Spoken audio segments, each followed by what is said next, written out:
ঘটনা বলতে আমি 3 দিন আগে আর বড় ভাইটা শীতে ঢাকা গিয়ে নাই এসে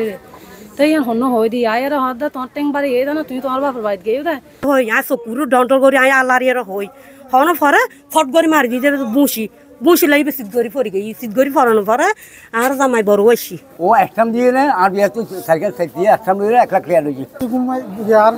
বাচ্চা ঘুম আর ওয়াইফ গম পুরো আগা করবে কিন্তু সাইড গরি সাইড দিন তো শেষ করে রাখা হয়ে যায় তারা এটা এসছি এটা আর ওদের পুরো দিতে না হয় না আর কেন হইতে এ দু তাক ঘুম ফাটালে আমি তোমার ঠিক আছে আমি বিশেষ একবার না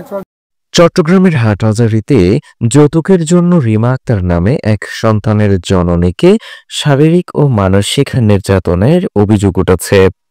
এই ঘটনার প্রতিবাদ করায় শ্বশুরবাড়িতে গিয়ে শ্বশুরকে মারধর করে আহত করেছে অভিযুক্ত জামাতা। ভুক্তভোগীদের অভিযোগ, মেয়ের শাশুড়ির প্ররোচনা ও উপস্থিতিতে মারধরের ঘটনা ঘটেছে। ঘটনার পরপরই স্থানীয়রা তাদের আটক করে 999-এ কল করে পুলিশের কাছে সোপর্দ করে। সোমবার বিকেলে হাটহাজারী পৌরসভার 4 নং ওয়ার্ড বদু মিয়া চৌধুরীর বাড়িতে এই ঘটনা ঘটে। এই ঘটনায় নারী ও শিশু নির্যাতন দমন আইনে মামলা রুজু হয়েছে বলে জানিয়েছেন মডেল থানার সেকেন্ড অফিসার এসআই নাজমুল শরীফ। তিনি জানান, মঙ্গলবার আটককৃতদের চট্টগ্রামের বিজ্ঞ আদালতের মাধ্যমে জেল হাজতে পাঠানো হয়েছে।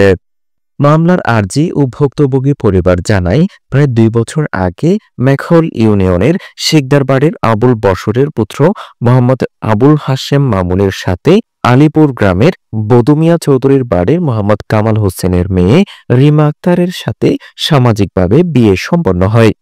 বিয়ের পর সুখ শান্তিতে সংসার করলেও 6 মাস ধরে আটককৃত মামুন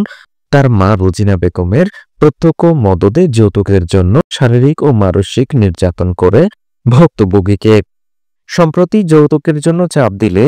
অপারগতা প্রকাশ করায় ভুক্তভোগীকে ঘর থেকে বের করে দেওয়া হয়। বাধ্য হয়ে পিত্রালয়ে ফিরে আসে ভুক্তভোগী রিমা আক্তার। ঘটনার দিন আটককৃতরা ঘটনাস্থলে উপস্থিত হয়ে ফের ব্যবসা করার নামে যৌতুকের টাকা দাবি করে অন্যথায় তালাকের হুমকি দিলে এ নিয়ে কথা কাটাকাটির এক পর্যায়ে শ্বশুর কামাল হোসেনকে কিলঘুষি মেরে আহত করে জামাতা মামুন। তাৎক্ষণিক স্থানীয়রা ঘটনাস্থল থেকে জামাতা ও তার মাকে অবরুদ্ধ করে পুলিশে কল দিয়ে তারা সোপর্দ করে। পরে রিমা আক্তার তাদের বিরুদ্ধে মামলা দায়ের করেন।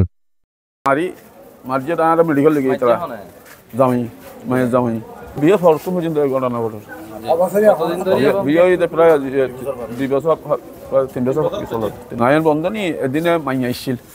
মাইয়ারে আসছি কা হইল মাইয়ারে বাড়িতে ফিরে আর ভাড়া দিয়ে এখন মাইয়ারা হয়তো মাইয়া আসছে মাইয়ার ওরে এসছি ওর আয়েরা ওর হুয়ারো হুয়ারো জামাই আসছে জামাই আয়ের মারামারি করি আয় মেডিকেল গেলে একটু নেই আসছিল তাই হন্য হই দি আয়ের হদা তোর টেং বাড়ি এই না তুই তোমার বাপের বাড়ি গিয়ে দেয়